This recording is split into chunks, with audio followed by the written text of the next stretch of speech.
प्रेम से बोलो गोविंद भगवान की जय। कुछ श्रीमान श्रोताओं ने पूछा था कि ओम आदि शब्द की व्याख्या क्या है।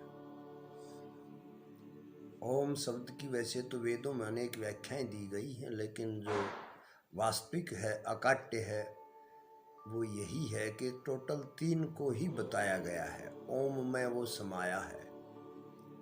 ओ अर्थात ओम में 3 अक्षर हैं, उ ए मैं, अर्थात ब्रह्म जीव माया। टोटल 3 चीज हैं, एक जीव है, एक भगवान है और एक माया है, अर्थात एक संसार, भोग्य सामान।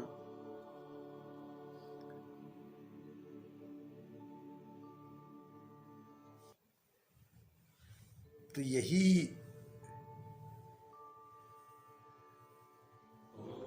एक वो, एक मैं, एक या,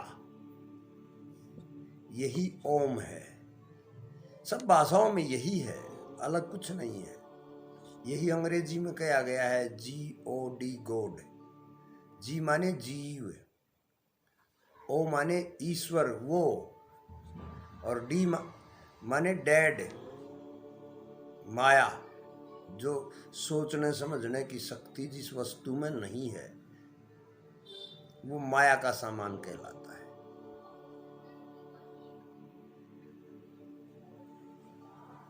अल्लाह में भी यही है, अलग कुछ नहीं है, उसका भी यही तात्पर्य है। जी शब्द की बनावट में देखो, इन सब अक्षरों की बनावट में भी वही है।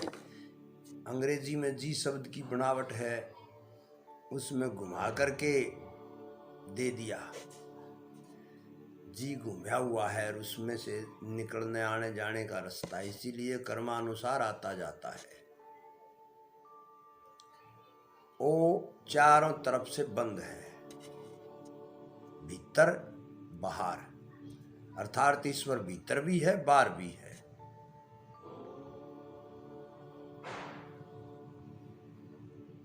और डी में ओ जैसा ही है, लेकिन ब्रेक लग गया एक साइड। इसमें ईश्वर है लेकिन वो रुका हुआ है, अर्थात चेतन नहीं है, जिंदा नहीं है, जो हमारी आत्मा के काम का नहीं है, शरीर के काम का है। और भी अनेक डी शब्द से वाक्य बनते हैं। यदि आत्मा के लिए इसका प्रयोग किया, अर्थात मन संसार को ही सोचे, तो डी माने डेंजरस भी बनता है।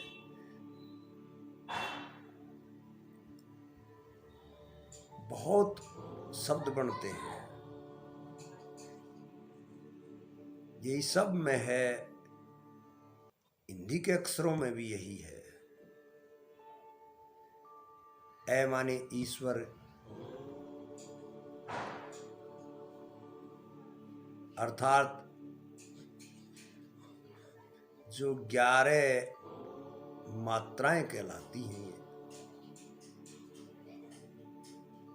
स्वर, और दूसरे हैं व्यंजन।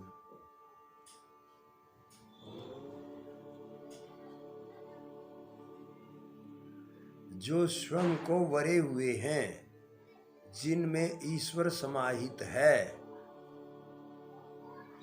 वो दूसरे को चलाता है। तो व्यंजन कौन लेता है? शरीर।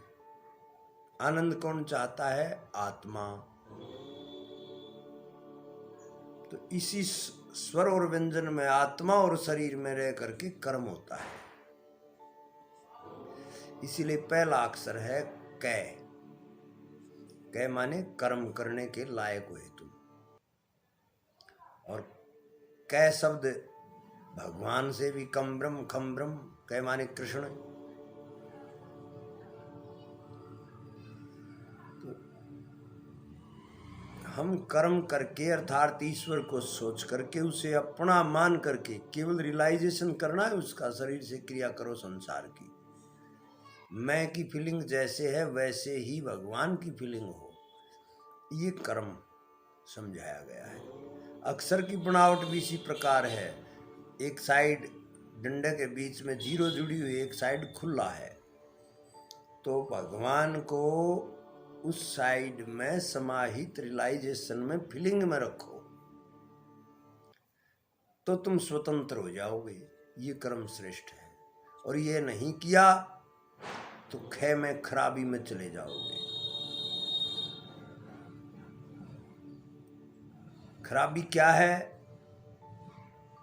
गय माने इंद्रियां, फिर तुम केवल इंद्रियों में ही रहोगे, अर्थात गधा वृत्ति, पशु वृत्ति हो जाएगी। गधा माने क्या होता है? गय माने इंद्रिया, धा माने ध्यान, जिसका केवल शरीर के भरण पोषण में, इंद्रियों के ही वस्तु विधान में ध्यान हो, गधा है और क्या है? बोझा ढोया है, इधर से उधर ऋण चढ़ाया उतारा। तो ये मनुष्य का लक्ष्य नहीं है। मनुष्य का लक्ष्य तो आनंद पाना है। ये शरीर दिया गया है, यही के अक्षर में है।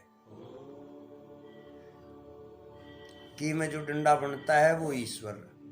ईश्वर से तुम जुड़ गए तो संसार में अर्थात शरीर का सामान अर्थात आत्मा का सामान, दोनों में स्वतंत्र हो जाओगे। फिर तुम्हारे ऊपर कोई बाधा नहीं है। तो प्रत्येक अक्षर का, कोई अक्षर उठाओ किसी भाषा का, उन सब में ईश्वर समाहित है। क्योंकि ब्रह्म जीव से भी संबंध है वास्तविक, और माया से भी ब्रह्म का संबंध है। माया में ईश्वर है लेकिन माया ईश्वर में नहीं है।